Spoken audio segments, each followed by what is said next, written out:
Speaking of predictions, that's going to lead us into your third question here of the week, Boone. Let's hear it. I'm putting you to work with me. What are our bold predictions for the stretch run, right? We're talking about week 13 and beyond. What are some bold predictions? I'm going to start with one here. I think Treveyon Henderson is a top 7 fantasy running back on a per game basis rest of the season. And I say per game basis because they do have a bye still, so I can't say top 7 overall because that would be misleading. It'd be very difficult for him to do that. But we saw those 2 like monster games, right? We saw the 150 yards and 2 touchdowns versus the Bucs. We saw 94 yards and 3 touchdowns versus the Jets in prime time. And then he had the smash spot of all smash spots last week going against the Bengals. And yes, Ramondre Stevenson was back and there was concern about that, but we didn't see Henderson come through. He didn't find the end zone. He ended up with 81 yards, which is decent. I mean, it's disappointing based on the expectations that we would have had going into that game where you think, okay, you could put up another 100-yard multiple touchdown effort here. But the usage was there, right? Ramondre Stevenson, it was his first game back. Could they use him more moving forward? Potentially. But I don't think that's the case. I said last week, I thought we had seen enough from Henderson that there was no way they were going to put that back in the box. They have to lean on him now. Ramondre Stevenson's going to have a role, but Henderson is the guy. And yes, they have the bye in week 14. So we have to just keep that in mind that you can't start him every week the rest of the way. And we mentioned already, Will Campbell going to IR. That is a problem. However, Henderson has dominated that backfield going back to last week and beyond. 65% of the snaps, 21 touches. That is huge in a game where Ramondre Stevenson is in the lineup here. And now we look forward to the easiest schedule for fantasy running backs. Harmon, the Giants this week, they're the second softest opponent. The Bills in week 15, they're third. The Ravens, who are 13th. The Jets again in the fantasy championship. They're the 10th easiest, and we know that he crushed them. So it took a while for this to happen. People might still be worried about the Ramondre of it all, but I don't think they need to be. I think Henderson is going to be a league winner down the stretch. I like it. I think that would be great, and it would make some of the preseason takes look better if we can put that top 7 with what we got earlier this year. I think that would make that look pretty good. Speaking of preseason takes that we probably all want back, not a lot of people happy with drafting Brian Thomas Jr. I think Brian Thomas Jr. offers 2 top 10 finishes in the rest of the way. 2 top 10 finishes rest of the way. So look, number 1, got a lot of games left. Doesn't feel like a lot of games, but we do have a lot of games left. We've got games against the Titans this week, Colts, Jets, Broncos. It won't be that one. And then the Colts again in week 17. Week 18, we get the Titans. You know what? If it happens in that week, we don't have to count it. That's fine. I'm saying 2 of those weeks he's finishing inside the top 10. Here's my logic. Number 1, he's coming back maybe this week, but he's had a couple weeks off here. Number 1, we know he's dealing with the ankle injury. There's also been this weird wrist shoulder thing that he's reportedly been playing through. I do buy that some of that, his own mistakes too, but some of that has contributed to the down season this year. Issues going over the middle, all the stuff I've talked about. I think some of that can be a part of it. But I think now that we have Jacoby Myers doing some of this dirty work over the middle stuff, we have Parker Washington as a move around guy also working in this area as well.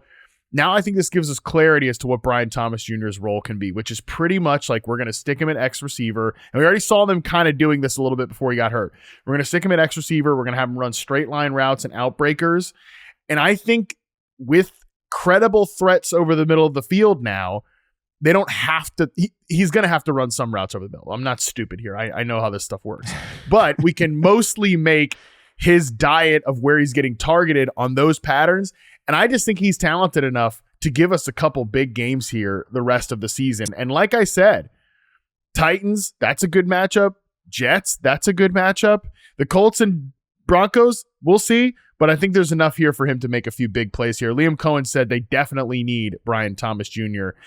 His presence out there as someone who can stretch the field and make big plays. I think he makes some big plays and finishes 2 top 10 finishes here in fantasy the rest of the season. I will admit that we didn't talk about these either. Any of these bold predictions, we didn't go over these. We don't know who each other are going to mention for this. But I will say, I looked at Brian Thomas Jr. and I was potentially trying to craft something about him for this spot, and I didn't. I definitely think that's a great call. And I also hope that it's true because in the office league that we're in together that we always talk about, I have him on my bench right now, and I would love to get him back in my starting lineup. Every week he has a nice projection, and then it just goes to 0 when he's out again. So one of these weeks... Yeah, I've got a team like that too. I've got a team like that. Yeah, one of these weeks he's going to get back in my lineup. This guy is also going to get into some of my lineups, Harmon, because he's about to come back from injury too. Darren Waller. I think Darren Waller is going to be a top 8 fantasy tight end the rest of the season. We mentioned him on Monday. We talked about him in the waiver wire section on Monday. You know, they went out, they opened up his 21-day window so he could return from IR potentially as soon as this week. But this prediction comes down to a few things here, right? Waller was good. When he came in early in the season, we didn't know how he was going to do, right? Coming out of retirement, what was he going to look like? He looked really good. He was very productive, caught at least 1 touchdown in each of those first 3 games before he got hurt.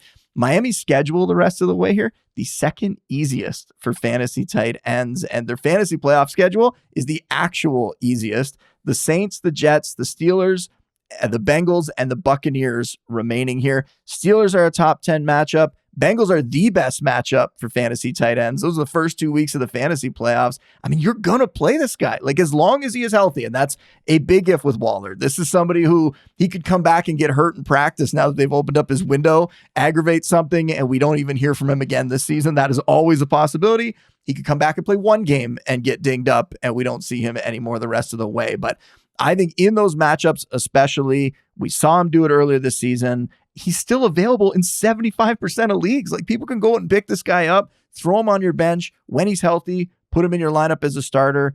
I think this guy is going to be really good when he is back out there, if he gets back out there.